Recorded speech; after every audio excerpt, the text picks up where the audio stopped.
It's been said that a mind is a terrible thing to waste. I too believe it to be the case that a crisis is a terrible thing to waste. We find ourselves in the midst of many crises, from geopolitical unrest to the storms that are literally brewing in the southeastern United States, the fires that are running rampant in the western parts of this land. There are so many opportunities to recognize the ways in which the entirety of the created order is experiencing unrest, dis-ease. So too is the case for members of our human community. 57 plus years ago, gathered with hundreds of thousands of citizens of the United States of America, the Reverend Dr. Martin Luther King Jr. gathered in Washington, D.C., and shared the following words, and I quote, "We've come to our nation's capital to cash a check. When the architects of our republic wrote the magnificent words of the Constitution and the Declaration of Independence, they were signing a promissory note to which every American was to fall heir. This note was the promise that all men, yes, black men as well as white men, I'd add women as well, would be guaranteed the unalienable rights of life, liberty, and pursuit of happiness. It is obvious today that America has defaulted on this promissory note insofar as her citizens of color are concerned. Instead of honoring this sacred obligation, America has given the Negro people a bad check, a check which has come back marked insufficient funds. But we refuse to believe that the Bank of Justice is bankrupt. We refuse to believe that there are insufficient funds in the great vaults of opportunity of this nation. As we find ourselves amidst moments of experiencing many viral strains from a global pandemic that is disproportionately impacting communities of color, poor people, those who have limited access to health care that indeed is life-giving. We also know that there is a long viral strain, one whose roots run deep within the fabric of this nation. The virus of racism is yet alive. And even now, we find ourselves in a moment where we pause to recognize the ways in which the violence that has been known from so long ago is yet among us. For not too long ago, we add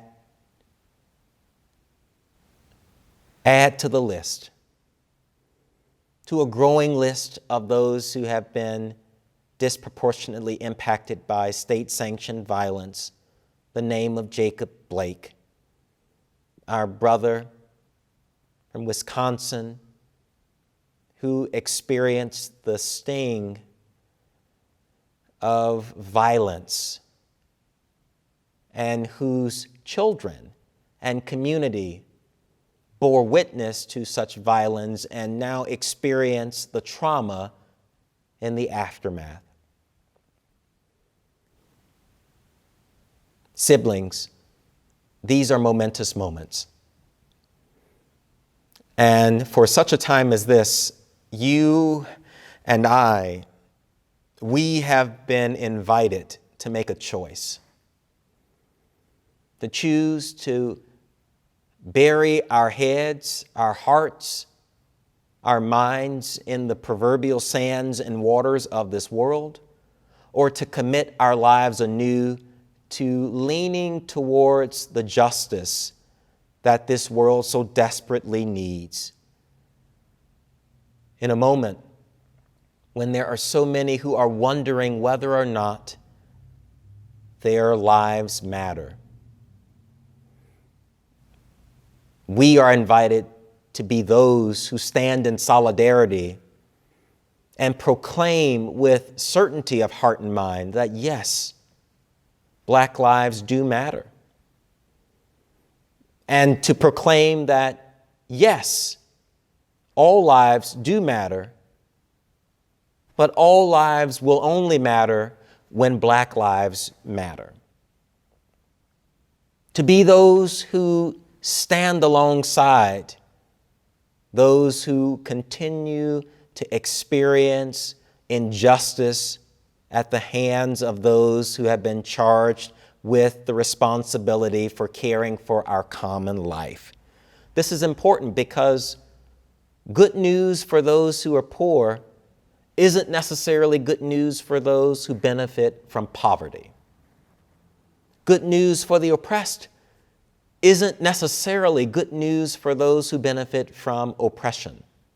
And I say necessarily on purpose, because sometimes the very things that we might find ourselves standing against are the very things that we need in order to experience new life. We need to be liberated. We need to find a way forward. We need to be those who stand up and speak against injustices. We need to be those who have a vision for a new world, who have a vision for a new politic, who have a vision for being different together. We have a responsibility to this moment to leverage the resources that we have been given, that we indeed might be those whose work contributes to the work of making our world a better place. I do hope and pray in these moments of civic and social, political, economic unrest that you find yourself breathing easy. Not because these are easy moments, but because these are the right moments for you and I to add our voices, our bodies, our lives to that great cloud of witnesses who do justice, who love kindness, and who walk humbly.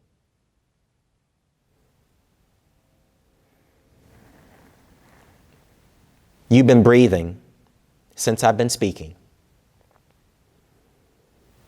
And your breath, whether you know it or not, is a reminder to you that your life is not done. Your breath is a silent protest that rages in the background of your life, saying, keep on living, keep on looking forward to a future. May these moments afford you an opportunity to claim your breath as your own and to leverage it well.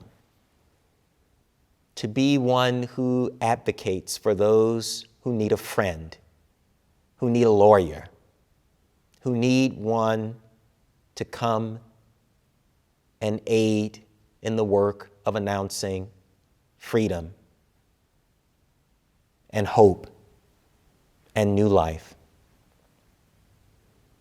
Take good care of yourself. Breathe easy. I'm sending lots of virtual love your way.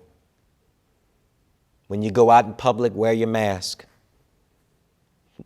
You can be socially distanced without being socially isolated. And know that you are not alone. For such a time as this, you are invited to participate in transforming our world, in bending the moral arc of the universe towards justice. Do it. The world needs you.